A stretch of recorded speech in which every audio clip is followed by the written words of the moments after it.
Well, in 2012, we have new nursing curriculum, and there's also, which made people reconsider teaching of learning disabilities on a curriculum. There's also EU initiative that requires all nursing schools to teach learning disabilities in some form. Since university strategy was going towards a blended learning more and more, we came across Shareville, which delivered this opportunity to introduce learning disabilities to our nursing students on all levels. We also, you will see later on when we go into the Shareville, we got resources for adults, but there was nothing for children.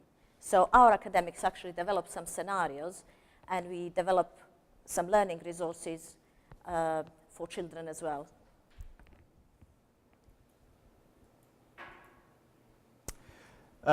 So the context of learning disabilities in healthcare. In 2007, there was an inquiry by MENCAP called Death by Indifference.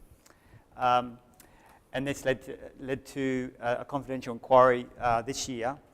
And that was further based on another update from Death by Indifference called 74 and Counting.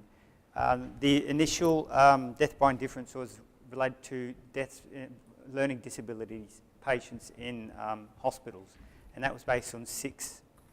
The 74 and counting was, since that inquiry in 2007, 74 other families have come forward and to talk about their families and their relatives who have died in the NHS through lack of care.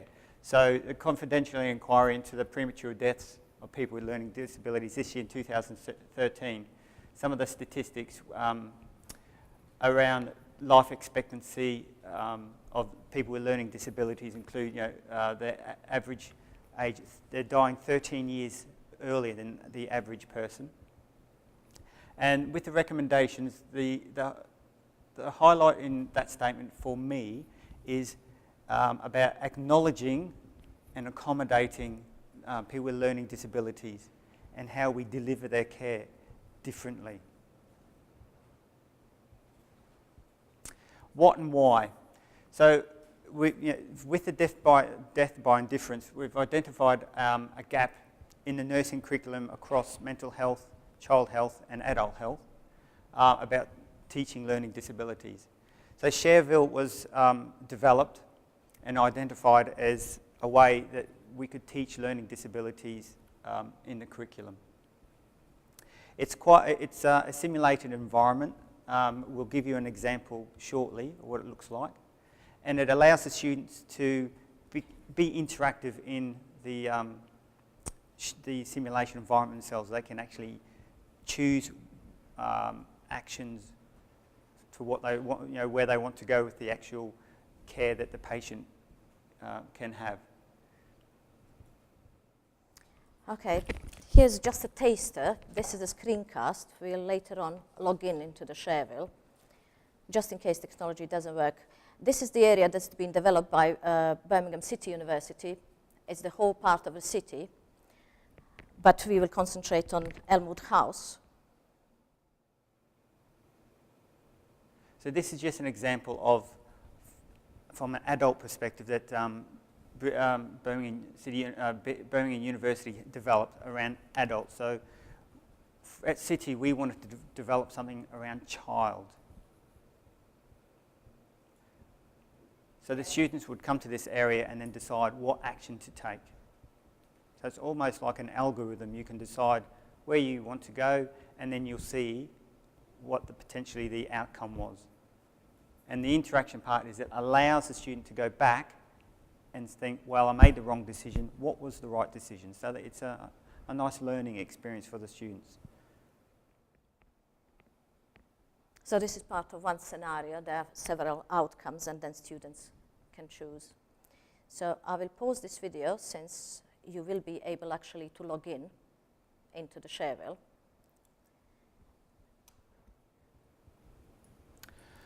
So what did we want to do here at City? As you've seen, they've had a number of different scenarios involving male patients, female patients who may have epilepsy, learning disabilities, etc. We wanted to adapt our own resources because these videos at the BCU are aimed at adult mental health. So we wanted to create our own on Shareville, specifically for the child branch students. So the cast and crew, what we had our lovely academics who actually wrote a few scenarios for child learning disabilities. And you see them here on the pictures, and Valance as well. So it's Lorna and Luke, you could see their names. And we had additional support from team from the Mill, Steve McComb and Sandra. You can see them here, lovely team. And George, who is an expert in learning disabilities, who was actually advising to older children who don't have learning disabilities themselves how to act. The youngest child actually has Down syndrome, and there was a bit of concern about consent forms, but since these children are children of our academics, 2 older ones actually could sign the informed consent form themselves in the presence of their parents, while for the youngest one, the mother signed the consent, thinking that it would be very beneficial for people to learn how to deal with people with learning disabilities. We had a bit of logistics around this. We had to organize various things. For example, we had to film at a half-term time. All 3 children were luckily healthy, nobody got sick, and there were some things we had to organize. We also had to have blue screen background, which we removed, and luckily we reminded parents not to put any blue clothes on children for the filming on the last day, which was a very good reminder because some of them struggled to find boys' clothes without blue or boys' shoes without blue clothes, because we filmed against the blue screen and then we removed that and put it into this 3D environment, which you will see later. Steve did all that, and then we went to Birmingham with their learning technology team because they developed this 3D environment and went through the scenarios, and they put them all in. So now you can log in. If Google Chrome is not open on your screen and already logged in into the Elmwood House, you would need to go to Shareville. Here is the address. Click on Elmwood House, and placement code is Cool Elmwood. We did log you all in, unless some of you closed the Chrome browser by accident. No, this screen just went funny, and now it says your... Okay. It seems to want, I think it wants your password. All right. I will come and do that. But this is the original place where you go in. Do you mind moving to this one? Because this one is logged in. Sorry. Okay. Oh, this is Valance. He will need to log in. We logged you all in earlier, but some of them obviously logged out. Okay, you are already in Shareville. All right. I will just show you a little bit. So they developed the whole city. They have several schools as well as we do. So we're hoping that some other schools may find some use for this. We bought access for our students for 3 years. And it's exclusive access for City University. No other university can have it for 3 years within M25. So they have financial district, they have business school, they have hospitals, they have educational part as well. They have a school and so on.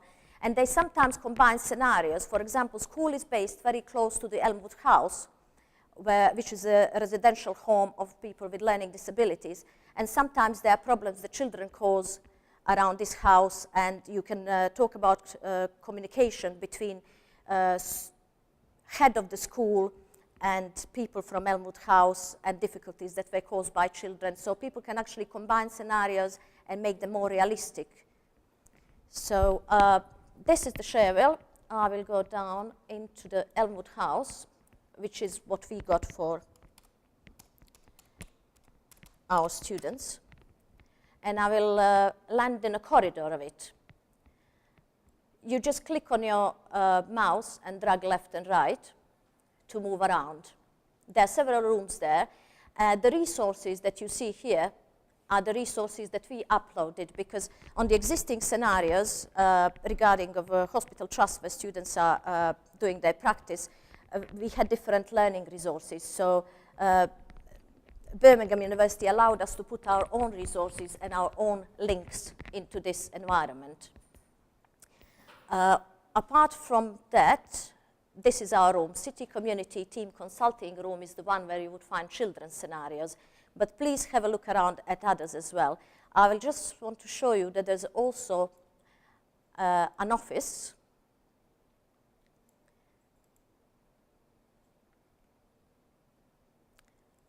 where you have chest of drawers with a lot of documentation, policy and guidance, and so on. So all the documentation, if it's not next to the person in the scenario, it's in these drawers here. So I'll go back to the hallway and let you explore the house. I'll just go into the City Community Team Consulting Room to show you the resources that we developed as an addition to existing resources. So you could see there are 3 scenarios here. One is with Matthew. If I scroll around, these are some additional resources that we put there. Luke and Lorna. And the final scenario is autistic child acted by Phoebe here. So please have a look at them and go through various options.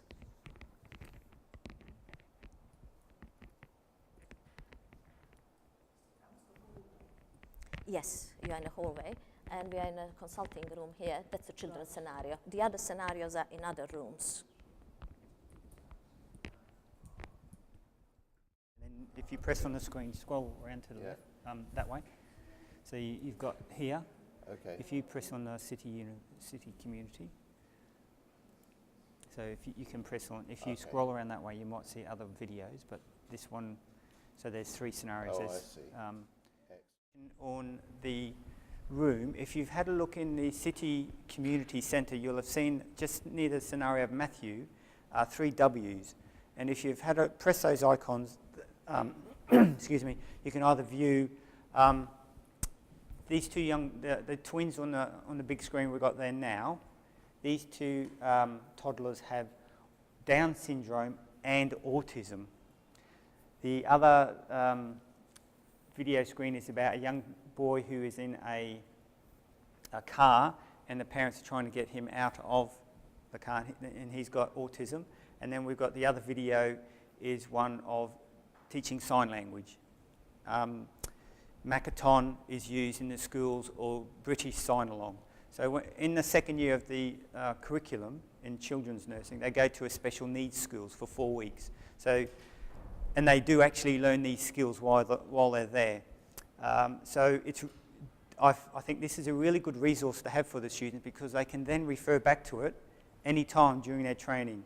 I have had some students say to me that they've learnt British Sign Language or Makaton in the special schools, and they've actually used it in clinical practice. So communicating with children with learning disabilities, special needs, etc., is probably one of those areas of nursing that we're not very good at, and the students have actually used those skills and taught some of the staff as well, which is, for me, is brilliant. You know, it means that they're actually using these skills that they're picking up at schools or in Shareville. Okay. Can we continue? Did you have a look around? Everyone complete the workbook? Yeah, there is a workbook here. All the resources that we add could be, yeah, so there is a workbook for students, and yeah, it will open now. It's in the background, actually. So, yeah. So it's useful to add those resources. I'll just minimize this and close this, and of course,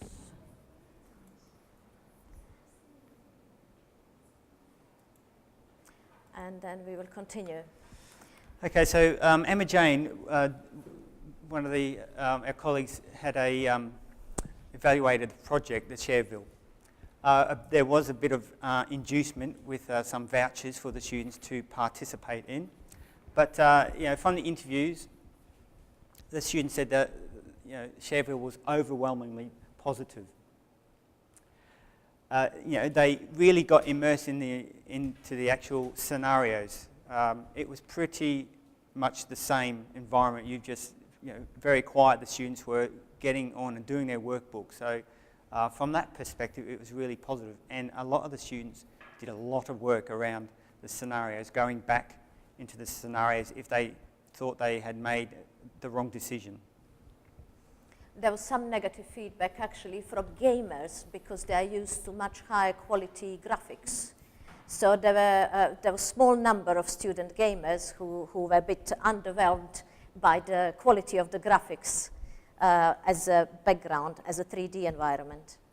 That was, I think, one of the, maybe the only negative comment about the environment. Did that continue to be a complaint? No, it was only, no, it was 2-3 students who actually are gamers, which is, we don't have many in the nursing, but clearly we will have more. But it's something to think about for the future if we want to develop something like this ourselves. But my question is whether those 2 or 3 students continued No, to be no, disturbed by it, no. or just sort of got into it and then No, only when they got in first time they thought, oh, these graphics should be better. But no, the actual, I don't know pedagogically whether it makes any difference what the background is. Yeah. Yes, yeah, but just this is. actually, I mean, for me, it's wonderfully restful in comparison with most game graphics. Yeah, they're Yes. probably thinking of modern warfare Yes. instead of Yes. Shareville. Yeah, we agree actually the simple design might be better to put learning resources in and to focus on what we should focus on, yeah. Some of the positive comments, knowledge about particular clinical episodes. A lot of the students, before we actually started doing the Shareville, we talked about their actual experience themselves around learning disabilities, contact with children with learning disabilities. Some of the students, before they come into City, they actually have experience looking after children with disabilities, so it was quite varied. Some students had no experience with having come across children or adults with learning disabilities before, while others had looked after children in the home environment or at camps, etc. So it was quite interesting, the different levels of experiences. And we got a lot of good feedback amongst the students themselves. Discussions, articulate, critical and assertive groups. The students, again, it took a little while to get discussion going, but it was quite a good experience of getting the students to discuss this kind of topic amongst themselves as well. What do they mean by feedback? When you said they got valuable feedback. Well, Does that seem what happens in your options? what feedback from the scenarios, if they've chosen particularly scenario that led off to something that didn't work out, then they could go back and think, okay, this is how I would do it.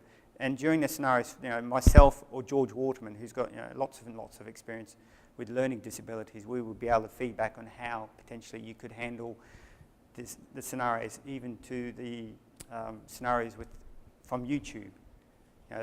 The young boy trying to get him out of the car, the 2 twins on the table, because sometimes that kind of behaviour students have never seen before, and it can be quite distressing. And that's just on a video. If they see it in real life, then it can be more so. So getting feedback on how potentially they might be able to handle these situations is going to help them when they go to special needs schools or the clinical area. Do you use this for patients with dementia? There may be scenarios within BCU that I don't know about that could be related to adults. Yeah. Yeah. Yeah. I mean, I don't know about the adult side of things. Yeah. Unfortunately, I mean, I think that would be it's a good point, definitely. I think that's something I would have wanted to ask at the end. How does this seem to fit into any context that anybody else has? Really, because it's being explained through learning disability with children, but that's just one application. So It could be limited to the amount of scenarios you could actually have. Yeah. How many?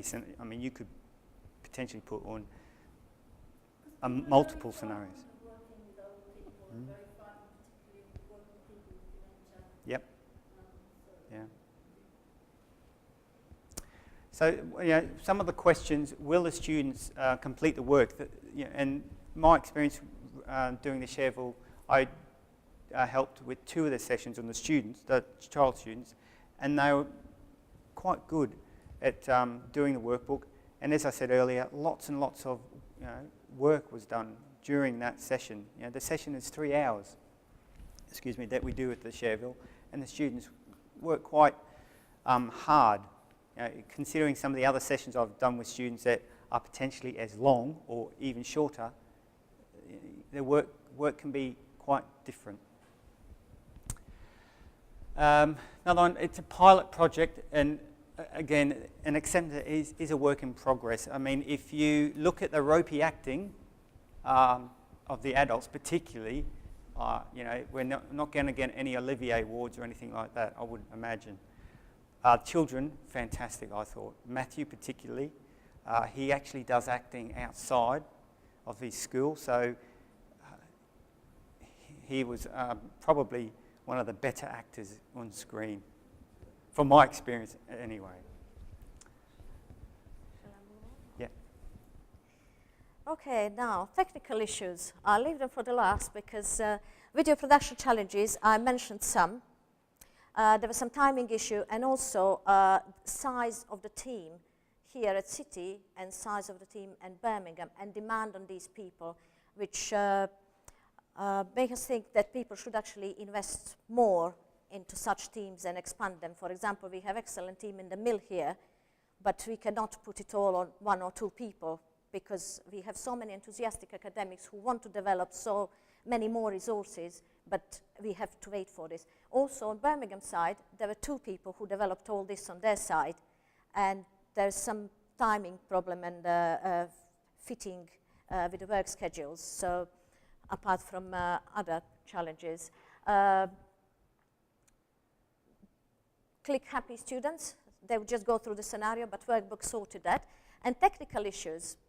Well, we experienced this morning, although this room has been used for months for teaching Shareville, and so many difficulties were ironed out, so to say. But for example, which browser is being used? It's updating of the browsers within the university that doesn't work as we would like it to. So for example, if you teach 1 week in this room, everything will be working, and 2 weeks later, because of the updates, the videos would not be working. So today, they worked in Internet Explorer.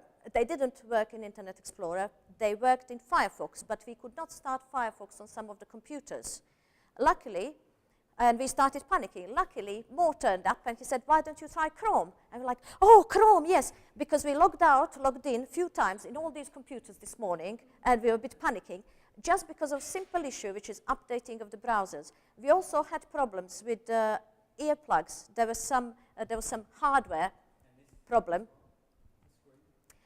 The screen, yes, the screen would not switch on. But it seems that there is some problem with computers today all around. But for this room, I know that it's been checked so many times, and the things do work, but it's a bit unreliable. So I think there's something that university needs to think about improving, although there's big investment on improving infrastructure, but some small issues like updating of browsers to roll out quickly and efficiently, that actually makes a big hindrance for teaching. It's such a small issue, but it makes a big problem. So I left that one for the last. So future, potentially bottleneck with funding. I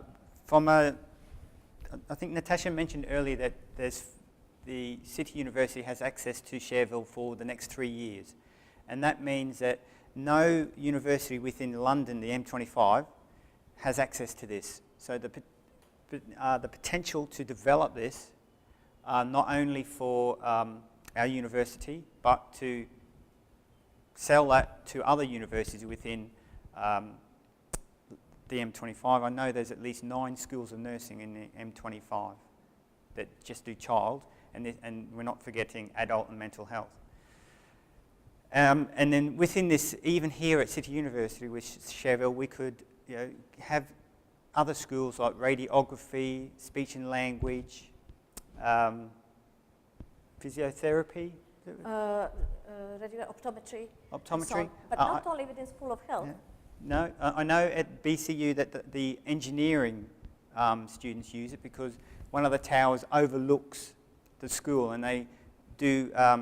They go onto Shareville with the engineering students looking at the structures of buildings. So it's not only restricted just to people who work with learning disabilities, but actual other outside schools like engineering, etc., architecture. So I mean, I think the potential is quite exciting to get this learning disability Shareville across not only university but across London. You know, from a business sense for City University, I think it would be a good idea. Whether the funding will occur, that's another issue altogether. That's unfortunately, I should say, it's not my problem.